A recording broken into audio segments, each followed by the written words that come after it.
Lo mmandla waseBityi ungqongwe izilali ezinembali yaziwa ihlabathi lonke. Emvezo apho kwazalwa khona lo wayesakuba ngumongameli wokuqala eMzantsi Afrika uNelson Mandela. Emqhekezweni apho wakhulela khona uNelson Mandela. NaseGqunu apho umzimba wakhe watyalwa khona ukuze uphumle kunaphakade. Kodwa kulo mmandla kugquba ubundlobongela, kudlwengulwa oomama nabantwana, kubulawa amaxhego, kubiwa imfuyo, imeko imaxongo.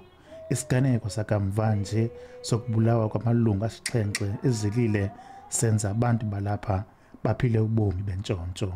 Xa kubulawa abantu besifazane bedutyulwa, besigqampuza egazini, kukhatywa amacango, kubulawa usapho lomntu lonke. Le nto besikade siyibona phaa kude singayazi. Ikumkani yabaThembu ithi bubuqaba uphindaphindeneyo ukubulawa kwabantu bezilile yaye mabajongane nengalo yomthetho. Kodwa sithi bantwana bahle, kufika ixesha ngoku loba izinto mazisitye ngamxhelomnye, sizithathele inyathelo lokuzilungisa. Simanyene, sisitsho nje makungamanyani thina zinkokheli kuphela, makumanyane nabantu ekuhlaleni.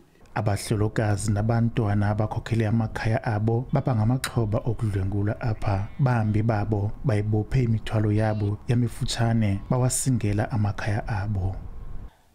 Imeko engaqhelekanga nebuhlungu yokokuba abantu bade babe ngenxa yolwaphulo umthetho olugabadeleyo babe bashiya amakokwabo, abanye bashiya imizi yabo. Ikhwelo elijolise kurhulumente neenkokheli zomthonyama kukuba masiphelise le nyikitya yokufa. We have agreed with police. I've written a letter to Minister of Police that we need an urgent meeting to look at the situation. Eastern Cape now has reached a point where we need a national material support. Bambi abahlali batyhola ngelithi ukungquzulana phakathi kwemibutho yabahlali ekhusela ulwebiwo lemfuyo kunye noonqevu abaquqisayo nabazibiza ngokuba ngoonontwayibonwa bebulala bedlwengula oomama nabantwana imbangela yale nyikitya yokufa. Inkululeko Nyembiso, Iindaba ze-SABC, eBityi, ngaphandle kwaseMthatha.